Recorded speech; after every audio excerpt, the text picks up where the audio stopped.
Kehidupan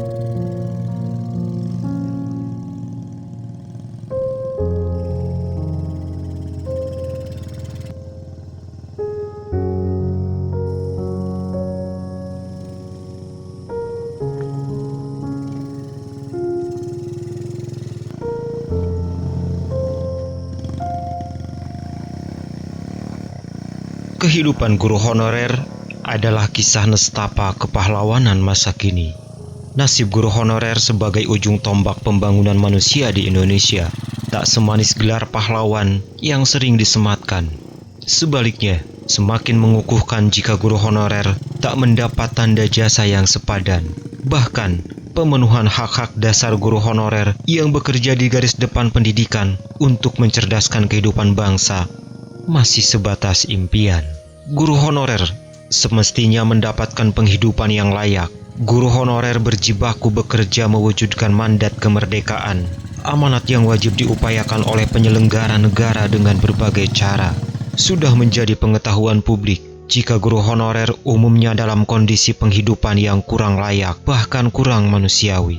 Banyak kisah guru honor yang mendapatkan gaji 100.000 per bulan, dan itu pun dirapel per 3 bulan atau per 4 bulan. Sudah amat sering kita dengar, ada yang mensiasati hal tersebut dengan melakoni banyak pekerjaan tambahan.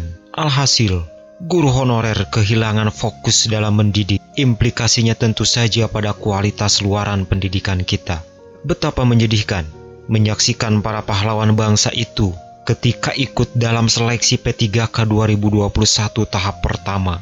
Sejumlah tenaga pendidik yang sudah sepuh terpaksa berjuang mengikuti penjaringan, bersusah payah mengikuti tes berbasis elektronik, perangkat yang teramat canggih. Sementara bagi mereka yang mengabdi untuk bangsa sejak era kapur tulis, dengan tampil apa adanya, dihiasi dengan raut muka para pahlawan bangsa itu penuh pengharapan, ingin kepastian nasib bagi para guru honorer. Seleksi pegawai pemerintah, baik yang berstatus PNS maupun P3K, seperti seberkas cahaya yang bisa menuntun keluar dari labirin kegelapan. Sayangnya memang, seleksi P3K yang digelar pemerintah belum bisa menjawab aspirasi fundamental guru honorer yang mengharapkan pengangkatan sebagai PNS. Apalagi, seleksi P3K tidak mampu mengakomodir seluruh guru honorer, terutama terkendala dalam passing grade dan berbagai persoalan teknis seleksi. Hal itu terlihat rendahnya tingkat penerimaan bila dibandingkan dengan jumlah formasi yang telah dibuka. Masalah menahun dan klasik soal kualifikasi guru memang belum tuntas, maka tidak bisa diselesaikan dengan seleksi yang bahkan tidak adil dan tidak berpijak pada realitas kehidupan guru di lapangan. Akhirnya, seleksi P3K tak sedikit berujung rasa kecewa berlipat ganda, bahkan duka dan lara. Belum lagi masa kontrak yang sangat singkat dan temporer. Itu artinya P3K sebetulnya bukan jawaban akhir yang diharapkan para pahlawan bangsa ini. P3K bahkan berpotensi semakin memperpanjang nasib terkatung-katung guru honorer. Oleh karena hal tersebut, dalam berbagai kesempatan berjumpa dengan banyak organisasi guru, mereka mengungkapkan hal yang senada dalam aspirasi agar diangkat menjadi PNS. Kendati jalan itu tampaknya masih sangat jauh, karena masalah tenaga honorer ini memang menjadi persoalan lintas kementerian atau lembaga, mulai dari Kemendikbudristek, Badan Kepegawaian Negara, Kemendagri, Kementerian Keuangan, hingga pemerintah daerah. Sayangnya, koordinasi dan komunikasi antar lembaga tersebut justru melihat persoalan guru secara parsial, dan akibatnya kebijakan pemerintah pusat cenderung bersifat sektoral dan parsial. Masing-masing hanya melihat dari perspektifnya sendiri. Kemdikbudristek hanya mengeluhkan soal kekurangan guru. Kemenpan RB dan Kemendagri berkutat pada soal ketersediaan formasi PNS. BKN terjebak pada soal administratif dan pengawasan. Demikian pula dengan Kementerian Keuangan dan pemerintah daerah yang sering saling lempar tanggung jawab soal penganggaran. Menurut penelitian, hingga tahun 2024 nanti, kekurangan guru diprediksi mencapai 1,3 juta orang. Itu artinya, paling tidak ada 400.000 rekrutmen guru baru setiap tahun dalam 3 tahun ke depan untuk memastikan tidak terjadi defisit guru, agar tidak berlarut-larut dan menimbulkan implikasi yang lebih besar. Persoalan guru honorer saat ini harus dituntaskan. Jika tidak, hal ini akan berimplikasi terhadap capaian pembangunan manusia di Indonesia ke depan. Terlebih lagi bangsa ini akan memperoleh bonus demografi pada tahun 2030 hingga 2040 mendatang. Betapa ironis jika ujung tombak pembangunan manusia di Indonesia dibiarkan berjibaku dengan nasib yang tidak pasti. Untuk jangka pendek, rekrutmen P3K yang terkesan dipaksakan menyiasati aspirasi honorer agar diangkat menjadi PNS semestinya dibuat lebih fleksibel. Kuantifikasi ambang kompetensi guru dalam bentuk passing grade dapat ditinjau kembali keberadaannya dalam konteks rekrutmen tenaga kependidikan. Kebijakan afirmasi yang diberikan sejauh ini masih dianggap kurang adil, apalagi jika berbicara guru honorer yang berusia di atas 35 tahun ke atas, yang terancam kandas masa depannya, yang telah memiliki seabrek pengalaman dalam mengajar.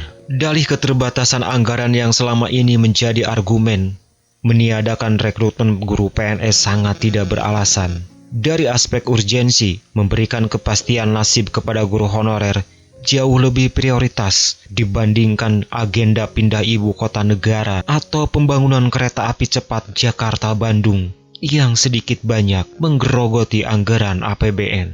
Pemerintah sebaiknya menunda semua agenda pembangunan fisik tersebut. Harus diakui, tenaga honorer di Indonesia masih diwarnai sejumlah ketidakjelasan, mulai dari penghasilan yang diterima setiap bulan, hingga statusnya yang bukan pegawai negeri sipil atau pegawai pemerintah dengan perjanjian kerja. Saat ini, tenaga honorer yang teridentifikasi di lingkungan pemerintah pusat maupun daerah, misalkan guru dan tenaga administrasi. Namun, penghasilan yang mereka terima pun tidak bisa disamakan seperti PNS atau P3K. Tidak hanya itu, beberapa waktu lalu bahkan terungkap ada guru honorer yang mendapatkan penghasilan Rp100.000 per bulan. Bukan rahasia lagi, menjadi pegawai negeri sipil dengan gaji dan tunjangan yang layak merupakan mimpi bagi honorer di Indonesia.